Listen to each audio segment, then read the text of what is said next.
Your film is now ready to be shown.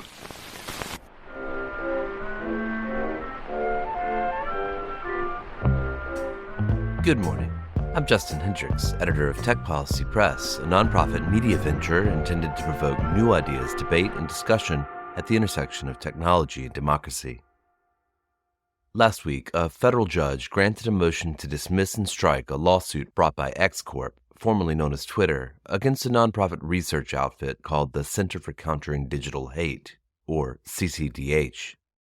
CCDH has caused a lot of trouble for platforms such as X and Meta over the years, mostly by doing a couple of things well: pointing out when the platforms host false and hateful content, and when they fail to uphold their own policies.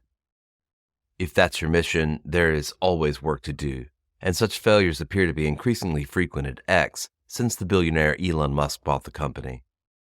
Concern over the material and failures that are described in CCDH's reports appear to have contributed to a decline in advertising revenues at the company. But this isn't just about business. Musk himself once referred to CCDH as truly evil, joining a list of detractors that includes various right-wing figures and media personalities.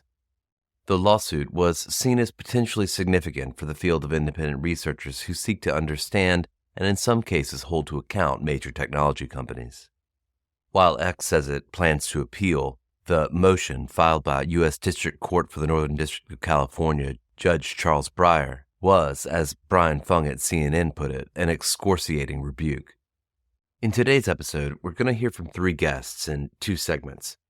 In the first, I speak to Alex Abdo, the litigation director at the Knight First Amendment Institute at Columbia University, about the case and why it matters. And in the second, I speak to Imran Ahmed, CEO and founder of the Center for Countering Digital Hate, and Roberta Kaplan, a partner at the law firm of Kaplan, Hecker, and Fink that represented CCDH in this matter. First up, here's Alex Abdo. I'm Alex Abdo. I'm the litigation director at the Knight First Amendment Institute at Columbia University. So Alex, the Knight Institute joined the ACLU, the Electronic Frontier Foundation, in filing an amicus brief in X Corp v. CCDH. What were your primary interests in doing so? Well, we explained in our amicus brief that independent research focus on the tech platforms is enormously important right now. And the legal theory that X Corp was pursuing against the Center for Countering Digital Hate would endanger a lot of that research. Because if X Corp had prevailed, it would have created the risk that a lot of independent research, which relies on very similar methodology to what CCDH was doing, would be imperiled, would be subject to lawsuits trying to impose millions or tens of millions of dollars in potential liability. And we were concerned about that, and that's why we were excited to join with the ACLU and EFF in filing that amicus brief. You had three key arguments. I want to just touch on each one. The first was, I guess, your bread and butter. It was arguing essentially that this might chill or stifle speech. Can you talk a little bit about how you established that in your brief? Kind of interesting thing about X Corp's lawsuit is that it in part characterized the legal effort as being about the safety and security of X Corp's users. But all of the damages that they were seeking, all of the harm that they were complaining of, stemmed not from any alleged breach of security or safety of their users, but from speech that CCDH engaged in that was critical of X Corp. And so what X Corp was really trying to do was punish CCDH for its speech. And so that's what we were trying to convince the court of, is to understand the suit for what it was, which was an attack on protected speech, an effort to deter important and constitutionally protected research into the tech platforms. And the court ultimately agreed with that. And in its opening paragraph, it had a pretty unusually candid opening, saying, sometimes it's hard to figure out what's really motivating litigation, but not in this case. This is an effort by X Corp to punish speech. And that framing, I think, ended up being really helpful for the court in untangling the somewhat complicated legal thicket that X Corp was trying to throw up. It saw through all of that and recognized the suit for what it was, which was, again, an attack on free speech and important research. But this isn't just about the First Amendment. There's an awful lot of mention of California law in your brief, the California Constitution, California's anti-SLAPP law. How did you apply California law in your brief? In a couple of different ways. One important principle is that you can't sue somebody for defamation unless you can establish that their speech is untrue and that they acted recklessly with respect to the truth of their speech. And that principle actually comes from the First Amendment. Even though those are limitations on state defamation law, the Supreme Court has made clear that the First Amendment sets an outer bar to defamation liability and requires defamation plaintiffs to show that the speech they're complaining about is untrue. Now, X Corp did not sue CCDH for defamation, but the Supreme Court has said and lower courts have recognized that plaintiffs cannot creatively plead their way around the First Amendment limit on defamation law by relying on some other kind of state tort or state basis for liability when what they are really complaining about is speech. And so what we argued in our brief is that even though X Corp did not sue for defamation, the torts it was complaining about, the California causes of action that it was suing under, were effectively trying to hold CCDH liable for its speech, and so should be subject to the same First Amendment limit requiring X Corp to plead and prove CCDH's speech was false, which X Corp, very conspicuously did not allege. They didn't try to show that CCDH's speech was false. And it would have been very hard for them to demonstrate that because what CCDH was relying on in their research, was all publicly available and verifiable posts made on their platform. So that was, I think, the key way in which we approached the state causes of action in the amicus brief. The other argument we made was that it would have been a violation of California public policy for the court to enforce terms of service, which the company claimed CCDH had violated, to enforce those terms of service against CCDH for engaging in public interest investigations of the platform. And this is a doctrine that is probably unfamiliar to most people outside of the law. Most people would assume if you have a contract with someone, you can always enforce it, but that's not actually true. Courts recognize an exception to the enforceability of contracts when enforcing a contract would violate some source of public policy, state public policy or federal public policy. And we argued that that exception, which is a relatively limited one, has an important application in a case like this, where the underlying conduct being challenged is, again, public interest research that is trying to contribute to public discourse about one of the most important forums for discourse today, X Corp's platform. So those are the arguments that we focused on in the brief when it came to California's state law. You also make a defense of scraping as a tool that independent researchers need to use, should be able to use. You make mention, at least in the footnote, of a prior case, the NYU Ad Observatory's conflict with Meta over using a scraping mechanism to study online advertising on Facebook in the run-up to the 2020 election and the period after the 2020 election. What aspect of kind of the concern over scraping stood out for you here? It turns out that scraping is one of the basic news gathering methods in the digital world. It is the way that digital journalists, data journalists, tech journalists, it is the way that they make sense of our digital environment. In analog era reporting, journalists walk on the street, take photographs, take video, read memos and documents, things that they can collect. And that's the kind of analog era version of public reporting.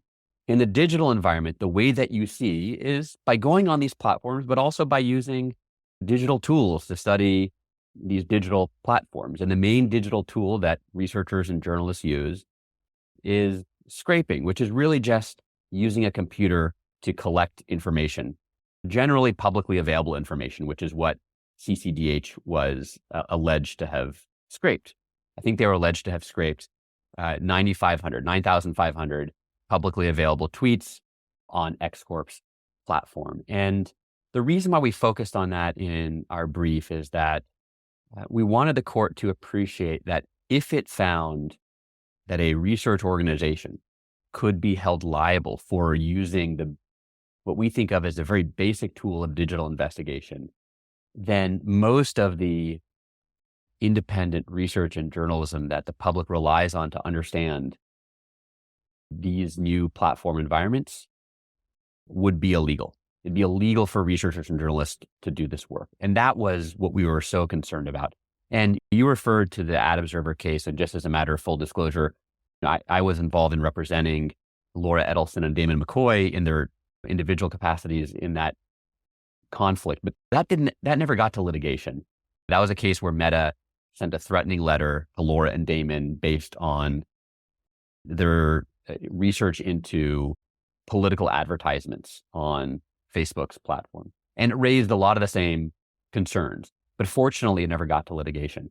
X Corp's suit, in contrast, I think is the first suit that I'm aware of filed by a major platform against researchers engaged in public interest investigations. And so this was, in the independent research community, really a moment that we had all been worried would come about when a major platform tried to leverage its terms of service to shut down the ways in which the public can make sense of the digital world. And that's why this case was so important, and why it's great that CCDH got such a decisive ruling from the federal court in California, dismissing X Corp's lawsuit. And I hope X Corp doesn't appeal.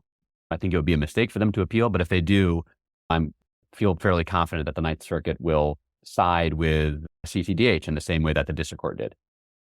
I want to ask maybe a slightly messy question as a kind of concluding one. This lawsuit is connected to many other things that you've been working on for the last couple of years. There are ties from this to Murphy v. Missouri. There are ties from this to Jim Jordan's Select Committee on the Weaponization of the Federal Government. There are ties to a broader set of activities that have been aimed at trying to silence or discourage independent research. What do you make of this overall landscape of things when you look at this particular event, this ruling in this case, alongside the rest of it? It's a great question. I don't know that I'll be entirely up to the task of answering it adequately, but let me try it in this way. We are in a moment of great technological change where so many of the forums and venues and services that we have relied on historically have been moving online. And so it's not surprising that there's a power. It's a kind of moment where people are trying to seize power over these new environments. You have major companies that have dominated the platforms. They're the ones who have constructed them, operate them, collected the data of their users to monetize. You have legislators now trying to rush in too, either through legislation, trying to assert regulatory power over these environments, or through congressional investigations, trying to exert their influence over what is going on over these platforms. And you have courts now deciding, trying to wrestle with the relationship between these new platforms and democracy. And so it's not surprising that with so much being contested in this shift, we're seeing this messy fight over who is going to control the platforms, what can be said on the platforms, what will be heard and amplified on the platforms, and what can be known about them through independent research and journalism. And I think that is what connects all of the free speech fights that we're seeing in the courts, which are all, at the end of the day, targeted at, these platforms in one way or another, these enormously concentrated platforms where you have a handful of people deciding so much about society and democracy. I think that's what connects them. And what I hope at the end of the day from all of these cases is that we emerge with a set of rules that draws an appropriate boundary between private forums for discourse and the government, that recognizes that the government does have a role, but not an excessive one in regulating these platforms. And that also, and this is maybe the crucial point that CCDH's case raises, that also denies the companies the power to decide what the public is allowed to know about these new and enormously important forums for speech. We didn't have to think about this in these kinds of questions in quite the same way in the analog world, because it was so obvious in the analog world that the First Amendment protects journalists when they take photographs of police interacting with protesters or when they're doing gumshoe journalism. It's a little bit less obvious in the digital world just because it's new what kinds of investigative methods our commitment to free speech should protect. CDH's cases, I think, is the leading edge of that fight. And it's, I think, enormously important that the district court recognize this case for what it is and upheld the right of CDH to engage in its important work. Alex, I'm sure I'll find you at the center of many future conflicts and suits that emerge out of this patchwork that you've just described. So grateful to you for speaking to me today. Thanks for having me, Justin. Great to talk. Next up, we're going to hear from the CEO and founder of the Center for Countering Digital Hate and the lawyer that represented him against Elon Musk's X. Hi, my name's Imran Ahmed. I'm CEO and founder of the Center for Countering Digital Hate. My name's Roberta Kaplan. Everyone calls me Robbie, and I'm a partner at the law firm of Kaplan, Hecker, and Fink. I thank you both for joining me today. So when I opened this decision, these words from U.S. District Judge Charles Breyer in San Francisco, just an amazing opening paragraph in this ruling. I want to read it out loud. Sometimes it is unclear what is driving a litigation, and only by reading between the lines of a complaint can one attempt to surmise a plaintiff's true purpose. Other times, a complaint is so unabashedly and vociferously about one thing that there can be no mistaking that purpose. This case represents the latter circumstance. This case is about punishing the defendants for their speech. Imran, how did you feel when you read that paragraph? You know, you asked me how I feel. The truth is that I didn't, I knew that to be true. And so I was glad and gratified to see that the judge had recognized it. I was unsurprised given that in the hearing it was quite clear the direction he was taking. But I was also incredibly grateful to the American justice system, which I think has had to bear a lot of burdens in the last few years, in particular post January the 6th. I was very glad to have an American justice system that works because it showed that even the world's richest man versus a minuscule nonprofit, we are all treated as equals. And I felt seen. Robbie, how about you? You have a history of taking on rich men who often want to defend themselves in the courts. What did this read like to you? So, as a lawyer, I think all lawyers feel this way, but I think I feel it particularly strongly.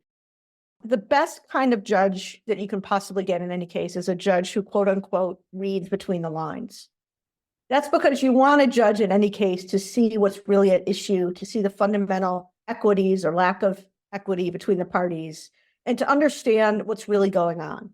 So as someone who spends their whole life like putting in briefs and site checking briefs and doing what I do day after day after day, to get a decision like this that basically says in plain, simple English not only exactly what is true in this case, but exactly, in my view, what courts should be doing, which is really understanding what's really going on in every case, was a tremendous, how should I put it? I had to pretty much stop myself from jumping up and down.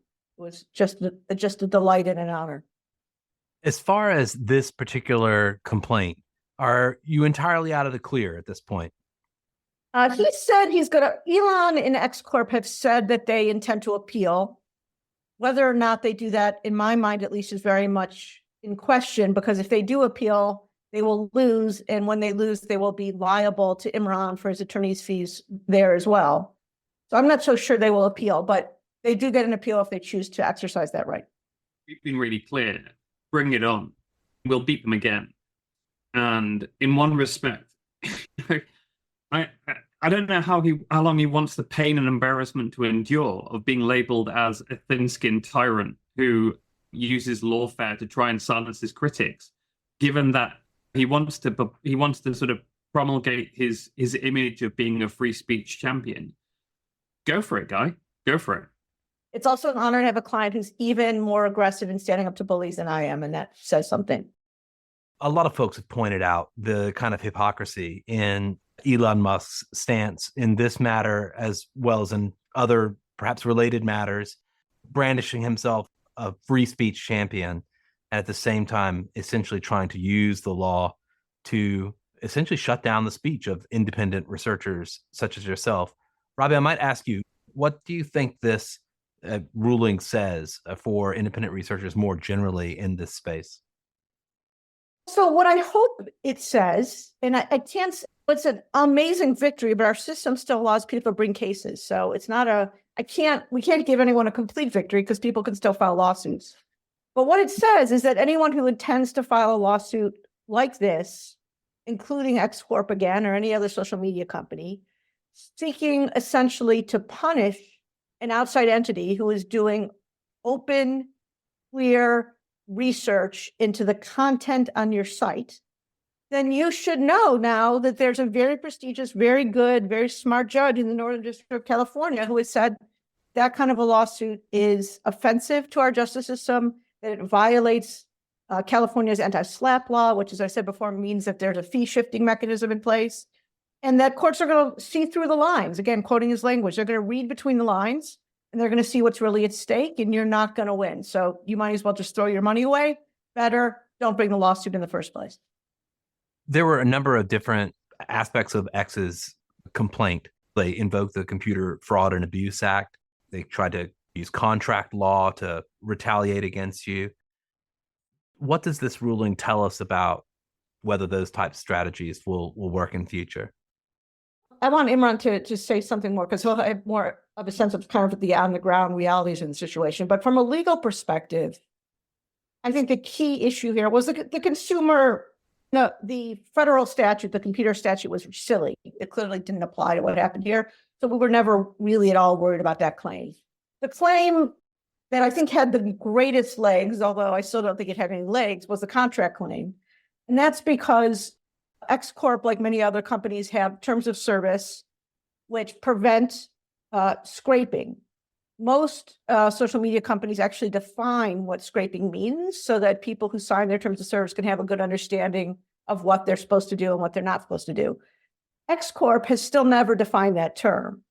But I think we made very persuasive arguments to the court. One, that taking public tweets off of Twitter, no proprietary information, no confidential information, just public tweets that people post cannot possibly be scraping. And the judge dealt with that in a footnote where he said it can't possibly be that Twitter's concern here is that a neo-Nazi who posts anti-Semitic content on Twitter should have the unlimited right to take that off and no one will know what he or she posted. And two, this is what he really relied on, but it's probably equally as strong. The idea that someone signing onto that toss or clicking onto that toss could possibly think that the foreseeable damages to taking, again, public tweets off of Twitter were the loss of advertising. Millions of dollars in loss of advertising is insane. And under contract law in every state that I'm aware of in this country, your damages have to be foreseeably arising out of the contract. And obviously, using Twitter and looking at public tweets does not mean that if Coca-Cola or Heinz Ketchup starts advertising on Twitter, that's my fault. There's a bit of me that I feel two things right now, Justin. For 9 months now, I haven't been able to talk about the specific nature of the claims or our responses to them or the facts that underpin our response to the claims, because that's been something that I've been discussing with Robbie, and that's covered by privilege. And so we've been very cautious not to discuss or disclose how those discussions, what was happening in those discussions. And now that I can talk about them, I actually don't want to. When I'm at CCDH, one of the things that we talk about, that I say frequently to my staff is, don't talk about the memes, look for the themes. For example, in the pandemic, when we were doing analysis of anti-vax work, we said there's only 3 themes that underpin all of these myriad memes that come out. One is COVID isn't dangerous. 2 is that vaccines are dangerous. 3 is that you can't trust doctors or the establishment.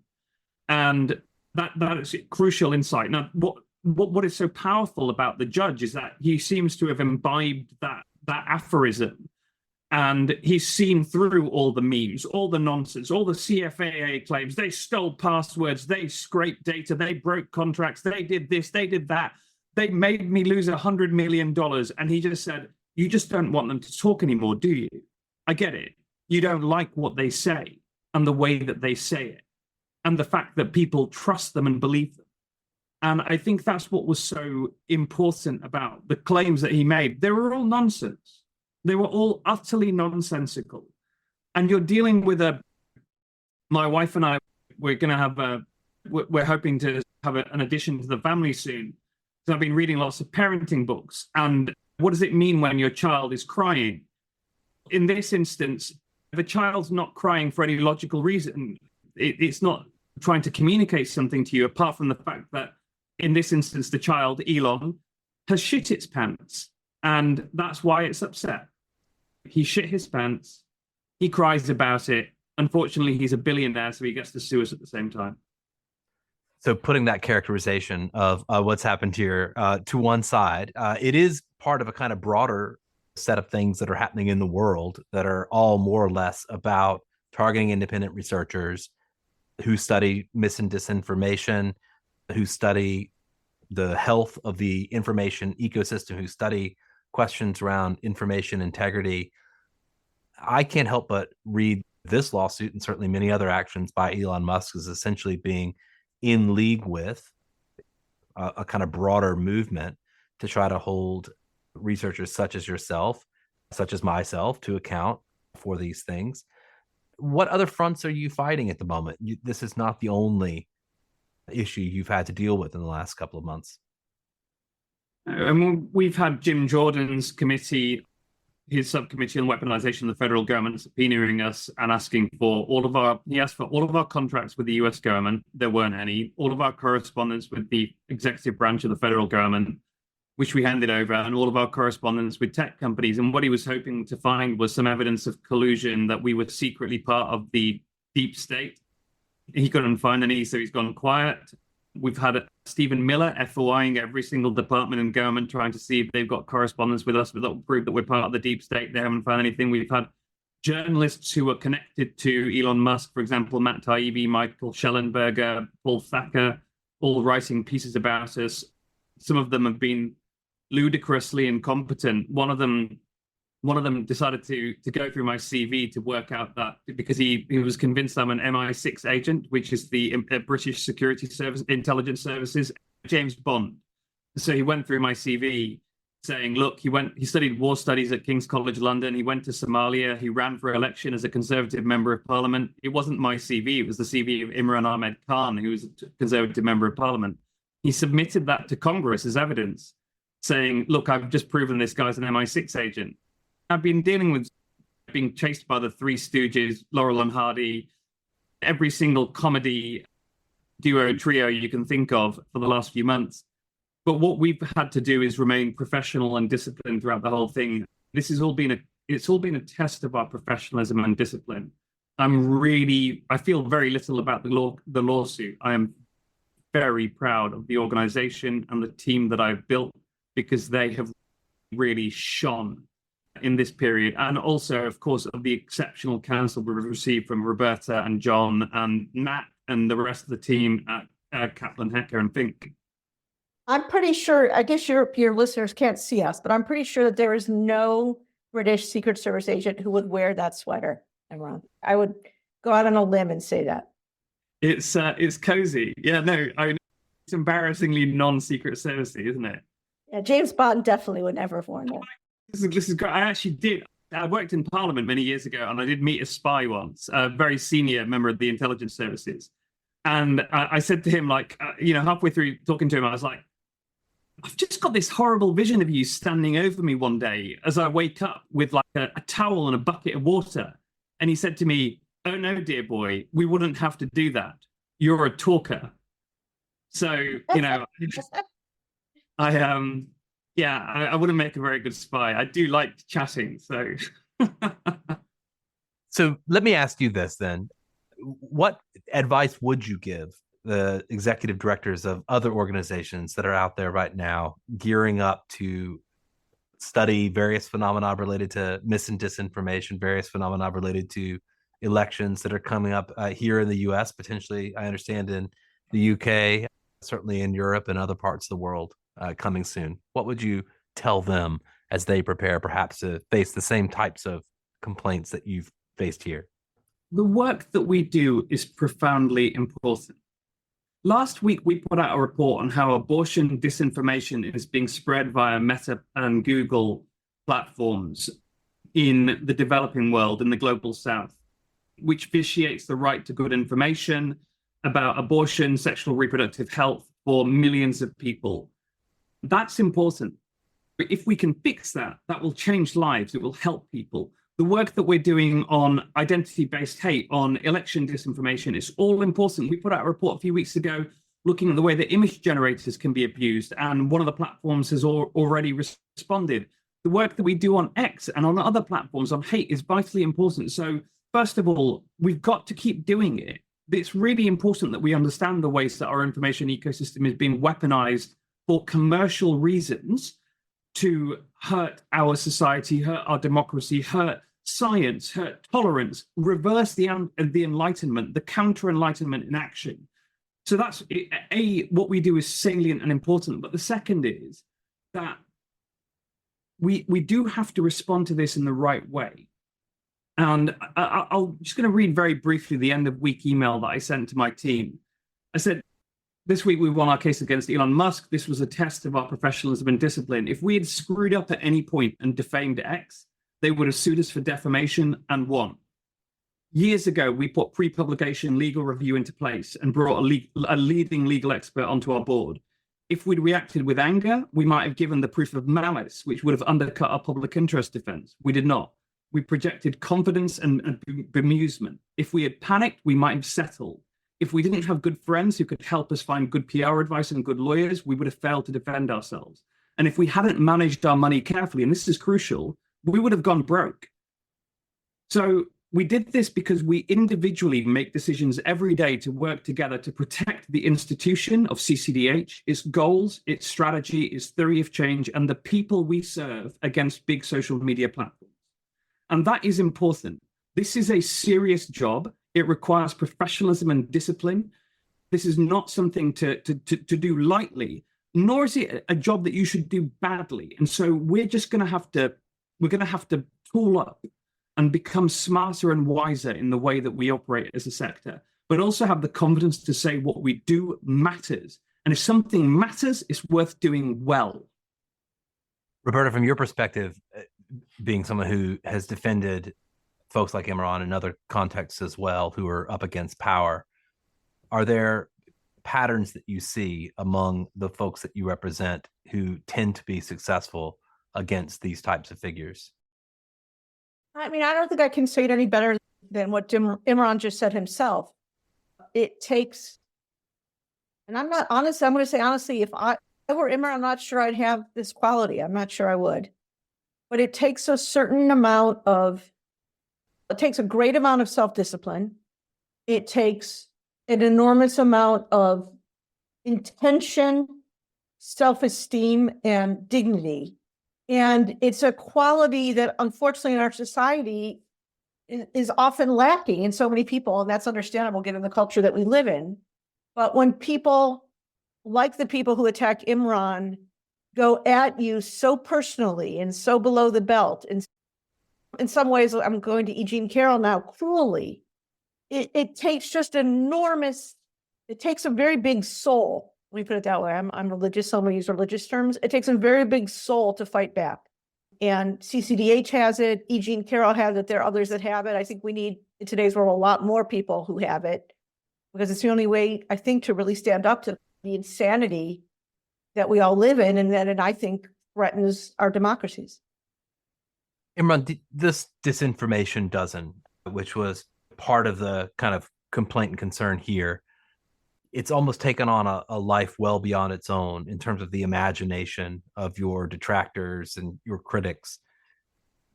If COVID came back around, do you think you'd use the same kind of, I don't know, framework in the way that you approached it in terms of looking at specific super spreaders. Would anything be different about your methodology today based on the experience you've had over the last couple of years?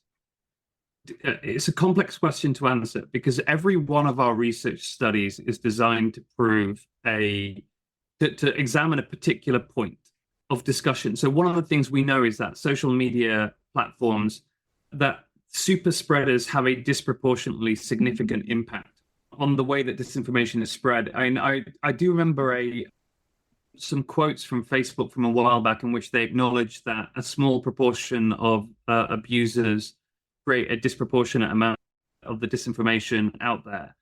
And we wanted to show that to be true. Now, would we do the same study again? Maybe we'd use the same methodology, maybe not. We tend not to use the same methodology for more than one or two of our reports. The truth is that report, we put it out whenever it was, three years ago. Initially, when we put it out, it got a little bit of coverage, and then NPR took it, the White House had it, it became really big. A lot of the times it was people were reporting it inaccurately. They were saying that 2/3 of the posts are by these people, and we were like, no, 2/3 of the shares, 2/3 of the disinformation being shared on platforms. So that's looking at the links within posts.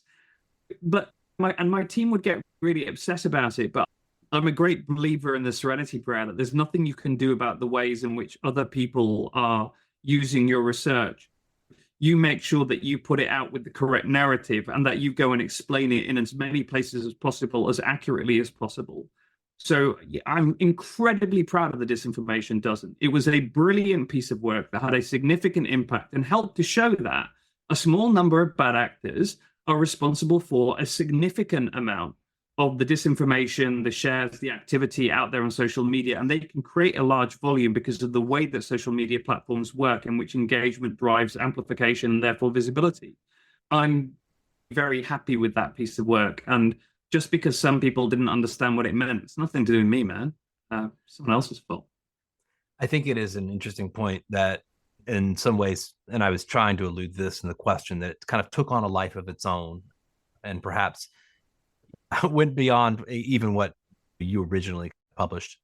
Here's the thing. We've done that again and again as an organization, because we also did that with Deadly by Design, which showed that if you set up an account as a 13-year-old girl on TikTok, within 2.6 minutes, it's giving you eating disorder, and within 8 minutes, self-harm content. We did that with the study that triggered this litigation, which was the study that showed that on X, the use of the N-word tripled after Elon took over the platform on a daily basis used by that platform. We are very good at producing those evidence points that people then go and use to prosecute a case against social media platforms. Funnily enough, that's what we see our role as being, of producing the evidence points that get that attention. And we get on the front pages of lots of things. Now, I know a lot of, funnily enough, a few academics were annoyed about Disinformation Dozen. They said it wasn't a peer-reviewed study. We've never said that. We're not a bunch of academics. We're actually advocates for a more transparent, more accountable, and more responsible social media industry. We're seeking to provide checks and balances on an industry that currently has no oversight whatsoever, no meaningful ways of forcing them to accept responsibility for the negative externalities that they produce. Yeah, I've always felt really calm about it. I know that others don't, but not my problem. I did note one of the other footnotes in this decision references some research by Coalition for Independent Tech Research, pointing out that its survey of 167 academics and researchers found that over 100 studies about X have, quote, been diverted, stalled, or canceled, with over half of those interviewed citing a fear of being sued by X Corp. Clearly, this has had an effect on perhaps those peer-reviewed researchers thinking about whether or not to go after Twitter on different things. So it didn't stop us, because we've put out research on X since then. We're putting one out in a few days' time, in fact.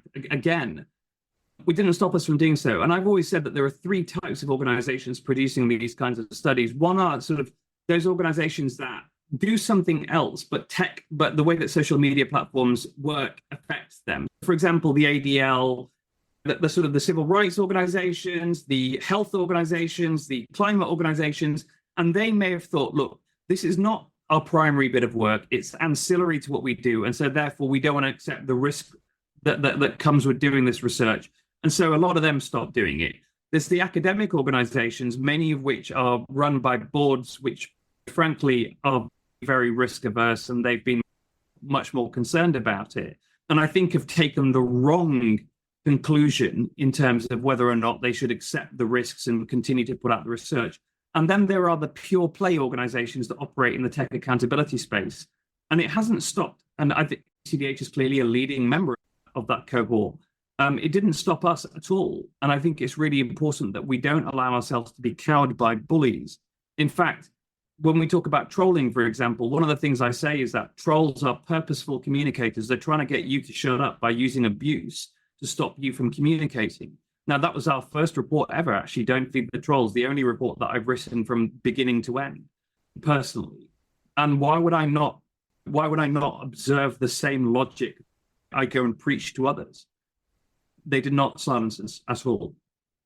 This ruling also came just a couple of weeks after the oral argument in Murthy v. Missouri, another case that when you dig through the documents, CCDH was, of course, wrapped up in early on, and disinformation dozen was a phenomenon. So I suppose, the kind of trajectory of that argument also must have felt like at least something positive, if not a kind of preliminary victory for you as well. But I might ask you, Robbie, like stepping back from this particular situation, are we seeing a kind of retrenchment essentially in the courts, a kind of coming back to earth around some of the claims that have been made against disinformation researchers? Do you think that will continue as a trend?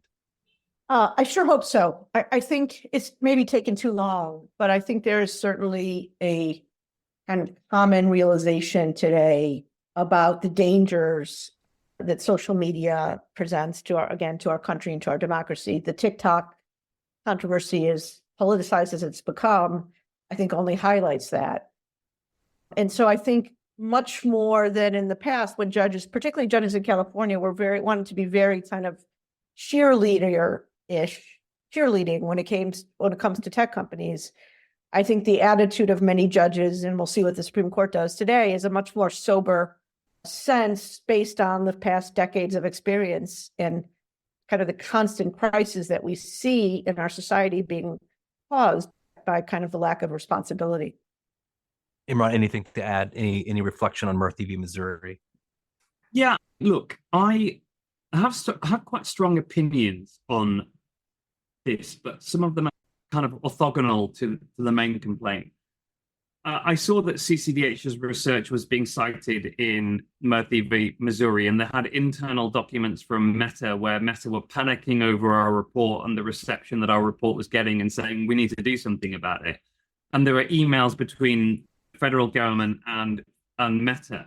Now, my view has always been that the government shouldn't be taking a position on what we can say and think. I'm a liberal. I believe in free speech. I believe in people having the right to decide what they say, but I do believe in a strong civil society that's able to hold people responsible when they are spreading hate and lies.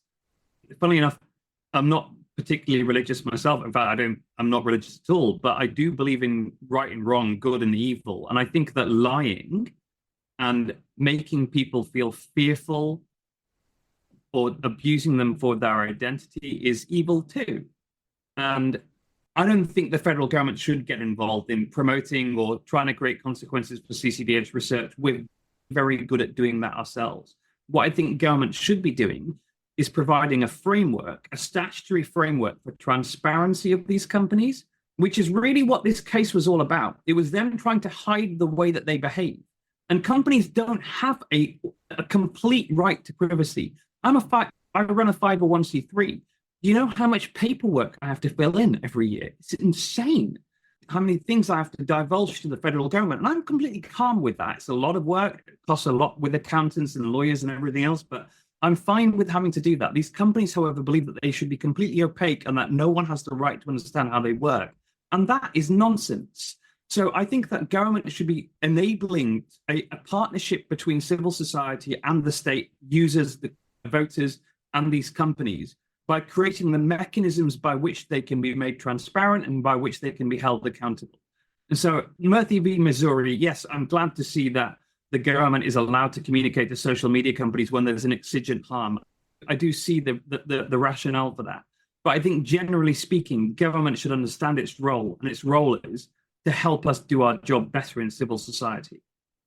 I would go a step farther, and you should endorse this if you disagree. It's not a statement from you at all. But I think the other big problem, and there's no surprises here, the other big problem that we have is that no other industry in our country is completely immunized for the harm that it causes. And it is ridiculous. It is literally ridiculous that children are dying, literally committing suicide daily across this country because of abuse on Facebook and bad actors using Facebook and other platforms to freak out, scare, and extort young children.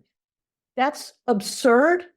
And these companies need to be, I know there's going to be some legislation to really make it last, but there needs to be accountability. And just like companies don't have complete rights to privacy, they don't have complete rights not to be accountable for the harm that they cause. Yeah, and that's what the civil justice system is there for, is that when companies create those negative externalities, those harms to people or society, that they can be asked to pay restitution or to fix the problem that they've caused. And the fact that these companies are not subject to negligence law, product design liability law, in the same way that any American company would be, has created a culture of impunity that you can see the end result of it. You can see these weird tyrannical figures running around demanding that the courts enforce laws that they've invented against their critics, and at the same time saying that they should be beyond even moral criticism, because the legal impunity with which they've enjoyed because of Section 230 of the Communications Decency Act 1996 has now turned itself into some sort of belief that they are morally immune from being held responsible for the harms that they cause. And that's unacceptable. We do need to reverse that as soon as possible. And I think I've been in London for a few weeks. Before that, I was in San Francisco and LA. I went to see Arturo Bejar in Oakland, and Arturo is the whistleblower at Meta who came out with revelations about a survey. One of the findings was that in the past 7 days, 1 in 8 children has had an unwanted sexual advance on one of Meta's platforms. In the past 7 days, that's what they were finding. And that he put forward recommendations for dozens of things that could be done to make that less likely to happen. He sent it to Mark Zuckerberg himself, among others, and that Meta's leadership shelved that report and didn't implement the recommendations. And when you see that kind of stuff, you have to ask yourself, in what world should that decision-making be treated as third-party communications for the purposes of Section 230? These companies are literally getting away with murder. I want to be clear. I do not believe that Section 230 protects product design or product defect cases. It's an issue that's currently being litigated. Stay tuned in that space, but I don't think they're protected that far, even though they, of course, think they are. I assume that neither of you are for the repeal of Section 230, but for seeing it narrowed.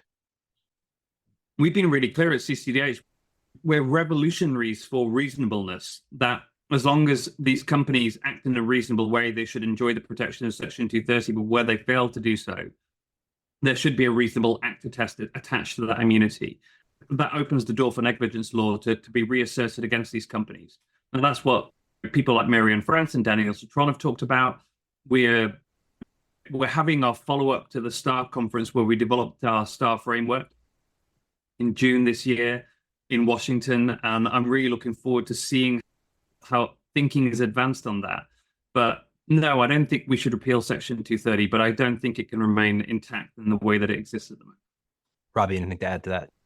Yeah, I'm just a small town lawyer here in New York City. So I'm going to defer to Imran on that. Other than I agree that the kind of really radical protection and immunity it offers is unheard of in any other industry and obviously needs to be reconsidered. What's next for you? What is on the agenda? What can we expect out of the center? I think that given this year is the year of elections around the world, 2.5 billion people are going to vote in elections around the world, including right here in the United States.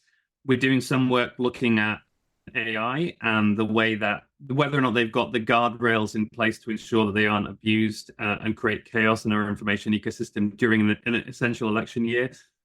We're going to be looking as well at the way that women are being treated in this election and the way that abuse is used to vitiate their fundamental rights to speak by the way that it works on social media. As Robbie and anyone else will tell you, is that the second that you jump on there, you face a wall of abuse that makes you want to just put your head back under your blanket and not speak. Well, maybe not Robbie, because she's, robust, shall we say.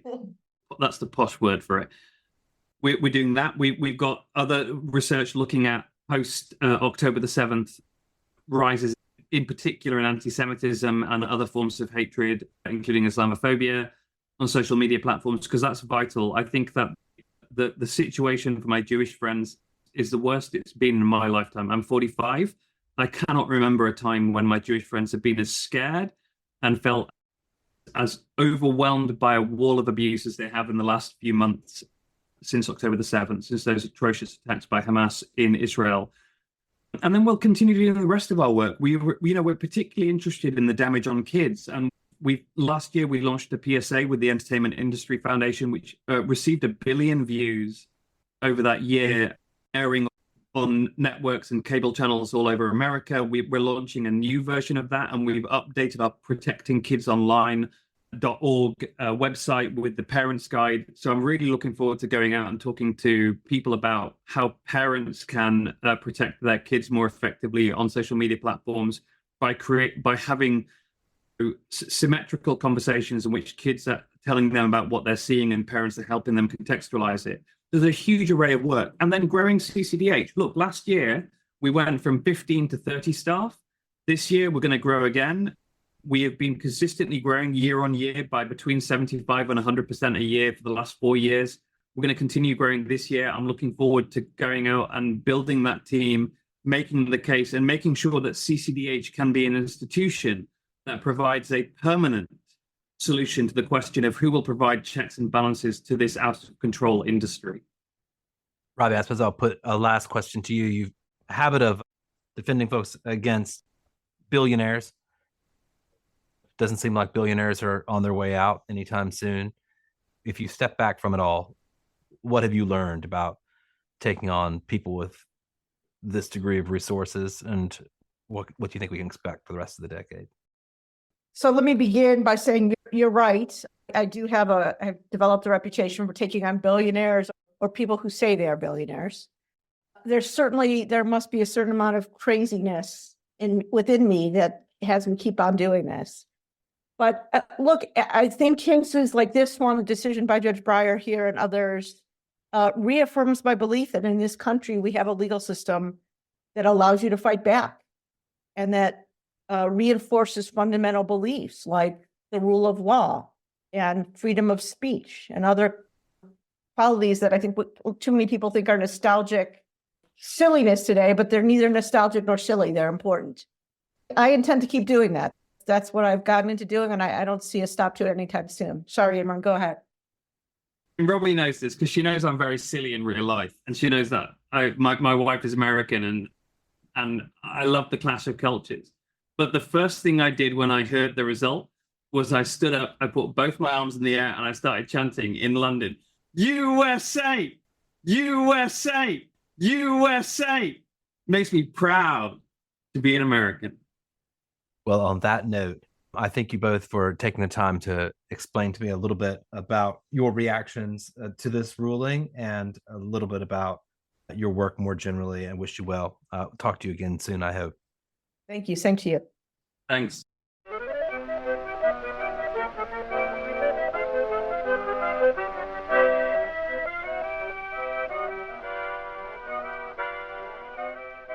That's it for this episode.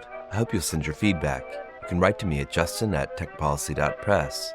Thanks to my co-founder, Brian Jones, and thank you for listening.